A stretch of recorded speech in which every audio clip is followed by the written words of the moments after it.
კიდევ ერთხელ მინდა მოუწოდო სუსის ხელმძღვანელს ბატონ მამუკა მდინარაძეს დაიწყოს გამოძიება ადიგენის მუნიციპალიტეტის მერიაში კორუფციის შესახებ. ძალიან დიდი მასალა არსებობს, სრულად დარღვეული არის მთელი კორუფციის შესახებ კანონს. ეს ნორმა სრულად დარღვეული არის და თქო გამოიძიოთ კორუფცია, რომელზეც არის ეჭვები და არის მტკიცებულები. არის ძალიან ბევრი ფაქტი არის, თუ დაჭირდებათ, შემიძლია ვითანამშრომლოთ. ვერ ვიტყვი, იმიტომ რომ ბევრი ფაქტია და თუ დაინტერესდება შესაბამისი სამსახური აუცილებლად ვითანამშრომლოთ მათ.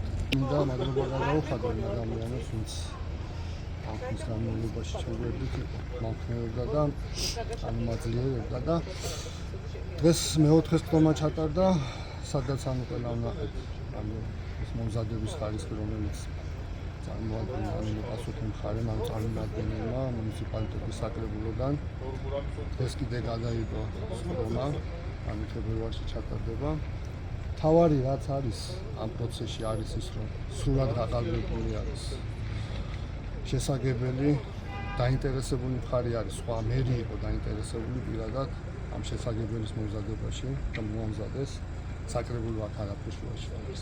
ეს მიუთითებს იმაზე, რომ ეს საკითხი არის პოლიტიკური. ანუ ეს სასამართლო ან ჩემი პროცესი არის პოლიტიკური და პოლიტიკური დევნა განხორციელდა შესაბამისად.